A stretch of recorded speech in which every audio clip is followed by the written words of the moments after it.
Welcome again, Arya and Rishi sir. This is your first interview with Telly Khazana. So, welcome to Telly Khazana. Thank you. Thank you. Okay, so before continue this interview, I would like to say you that I have put some questions on online that I'm going to ask questions to Arya and Rishipal for the music made in India. So fans given me some questions, so I'm going to ask those first. Okay, Mm-hmm. sure. So first question is, how does it feel to have your project made in India considered in Grammy Global Music category, and what does this recognition mean for both of you as an artist? Please.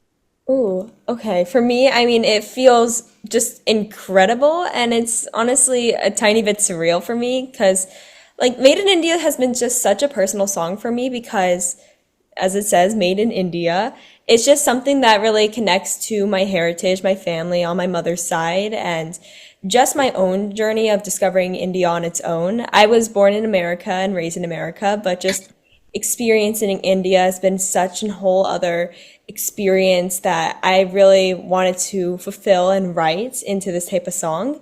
And just to see it being like considered for like the Grammys and being for global music, it really just was a complete like shock for me because this is something that I've been dreaming of since I was a kid. And it was just more of the fact that I was able to represent my culture, my South Asian pride out of all of that is something that like really fulfills both aspects of me. The fact that I'm a musician, the fact that I am South Asian myself.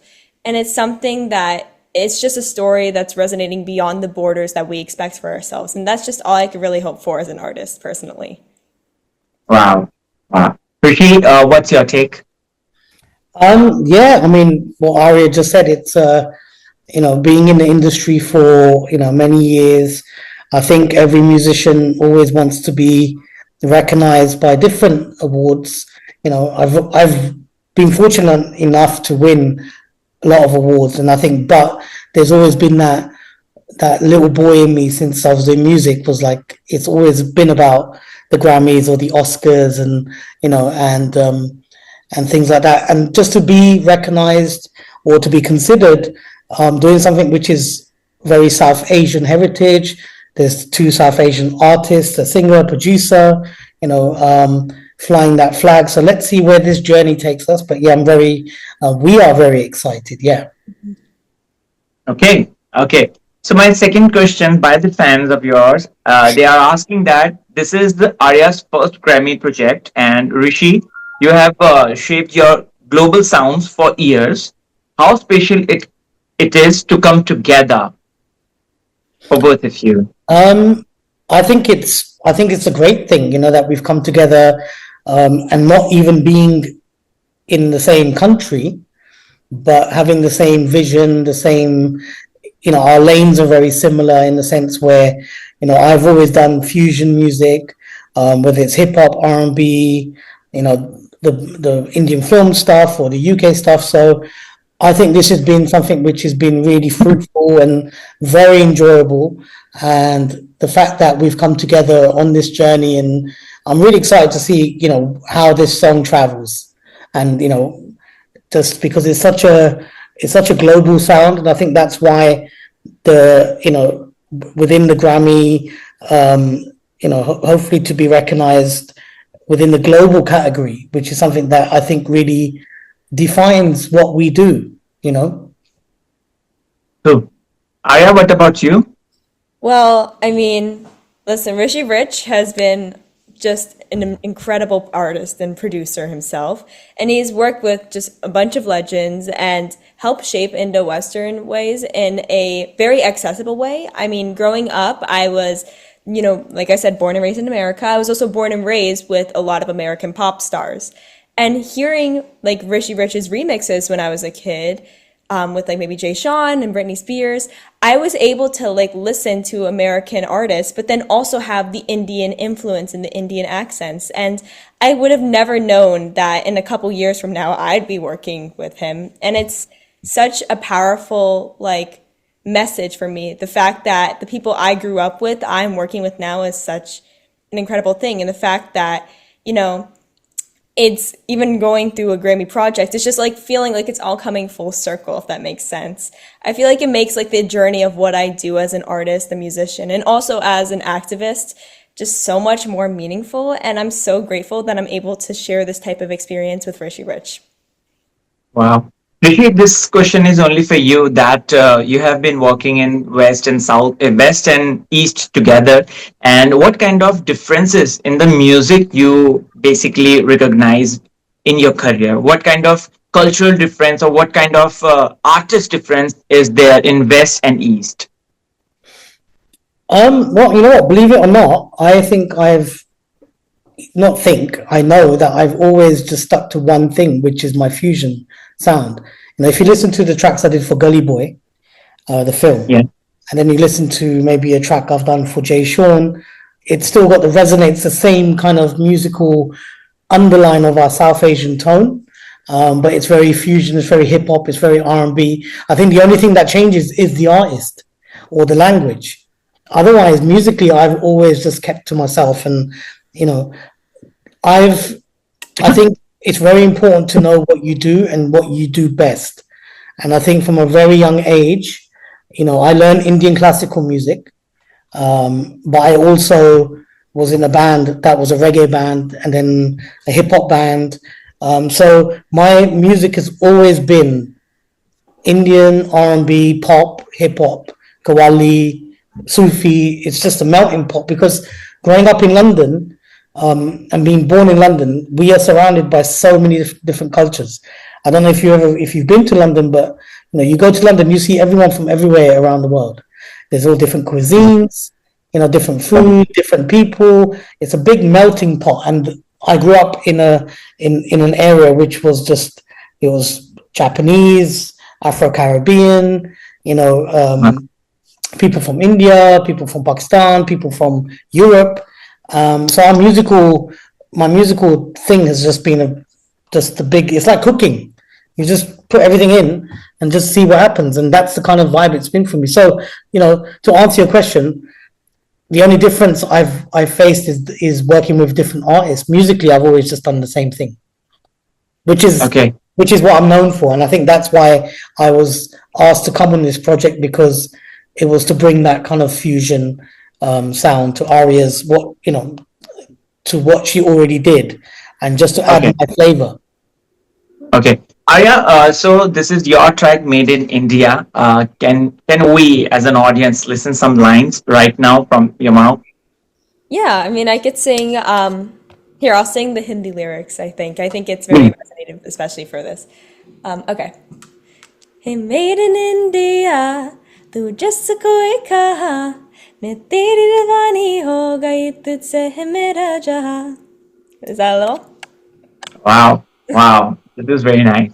Thanks. Okay, so there is a kind of a trend in India that international celebrities and international artists, they usually come to India for promotions as well as for participating in different kind of reality shows like Big Boss, Khatro Ke Khiladi. These some kind of shows which is very famous in India. So is Arya is also looking forward for this kind of reality shows where she can show her real personality? Honestly, yeah. Oh, Was actually really interested in like looking into reality shows personally, and I think it's such a I think the main thing with reality shows specifically is the fact that you could really like you were saying, express your true character, but then also mm, in a way where audiences and fans could see, their favorite like movie stars and celebrities in a light line where it's like, where you get to see them as an actual like person and how their personality is. Like, basically what you were saying, but like I would love to do that personally. Like I always like to try everything once if it doesn't harm you, right? okay, okay. So, Rishi, who's your favorite composer in India right now? If we talk about, Right now, my favorite composer. I mean, a lot of them are my friends, so I can't really say. But I've grown up, someone who's not around, someone who I think it's because of my mum, was R.D. Berman. And R.D. Berman was someone where I just felt, even now when you listen to his music, it still sounds so ahead of its time.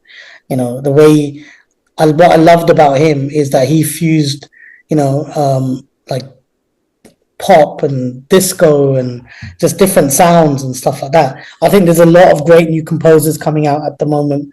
And I've always been a fan of a lot of the composers in India. Salim Suleimana, one of my favorites, Vishal Shekhar, SEL, Danishk, obviously, I've worked with him. There's so many composers coming out, and I love the new sound that's been generated in India. But I've also kind of grown up like listening to people like Teddy Riley, who's been one of my mentors, and I had the opportunity to go and live with him in Atlanta. And I remember when I would live with Teddy, I actually played him, R.D. Burman stuff. I was like, this is someone that, so opening up people. Yeah, so there's, I would say, I've always said R.D. Burman is one of my, mentors that I've always just looked up to. Okay, Rishi, this question is again for you that music industry is totally a raw industry before coming the auto tune things, right? And auto tune is such a kind of a thing which actually corrupted the music industry. What is your take on this auto tune artist and auto tune music producers, those who uses this kind of thing for audience? Um, Look, as being a producer, everyone uses autotune. You've just got to use Okay. it in the right way, or if you use Melodyne. I think you have to see it as a tool that helps, um, you know, that helps a vocalist, and there's no harm if you're gonna use it like to the extent that's different, but that's everyone's taste. People in America use it all the time. Kanye West, T-Pain, all these people use it. I don't see anyone saying anything about that, so we Okay. shouldn't really have any opinion on what we do because it's a tool. That's the thing. It's a tool. It's like when I'm producing music, there's tools to help me make sure that the piano sounds right and the drums are sounding right. These are tools that we use. As long as you use your tools in the right way, then and there's no wrong or right in making music. I honestly feel there's no wrong or right. You've just got to do what you feel. I don't agree that it's corrupted the music industry because I feel like it's there to help. J Lo was one of the first people to use autotune, and all the American artists use that, and we as musicians, as artists, songwriters, we use it as a tool. Yeah, could I actually So add on to that? yeah, I think Yeah, that, please. like, I mean, I also produce music as well. I feel like it's very interesting when people find out about things that producers use and, take hindsights from it. It's a lot like the news media where you pinpoint certain things out and then use that to see the bad sides of it only. Autotunes, like Rishi Rich was saying, has been used by many artists, if not really all of them. everyone. It's a plugin which really helps correct the pitch specifically, but there are many other ones like Melodyne, Flex Pitch that also do similar things. I feel like Autotune's the main one because of the extremes that it can go to. When you hear T-Pain, that's all he uses. But I also think that when you say corrupt the music industry, it's not specifically for autotune, but rather more for, in this year, 2025, AI, artificial intelligence. I feel Yeah. like it's been such an accessible tool, and I do think that it's a great source for people who are not as digitally literate to understand, different aspects like music production, things that they aren't able to get an easy accessible education for or from the internet. But I also do think that the way that people are using it now to make their own music or write their own songs, it's really, really just discrediting artists and people in the creative professions, and it's really stealing their jobs. So I Right. think you meant to say like corrupting the music industry. That's more for artificial intelligence rather than Yeah. humans. And Yeah, that's something we have to really do for a stance to, I mean, artificial intelligence is going to be here. It's going to stay. It's something that's so innovative for our years and time that it's going to be here, but rather it's something that we need to redirect in a way for people who are creative. The human mind is so creative, and we need to really express that more rather than crediting it to a robotic intelligence. That's what I think personally. Thank you so much for your viewpoint on this issue. Last question for Arya: when you are going to sing a song in Bollywood? Ooh, I mean, listen, if I ever get an opportunity, I would love to. I think I've been so inspired by many people of Bollywood and also like just the whole ages. I mean, when my mom was showing me music, she was also showing it from her mother as well, my grandmother, as she was an amazing singer. And, I was listening to, I mean, obviously Shreya Ghoshal is amazing, but then also Lata Mangeshkar is like just so many beautiful voices. And if I would be able to express my voice on such a delicate, intricate art, which is Bollywood, I would love to. So, if I ever get the opportunity, maybe very soon.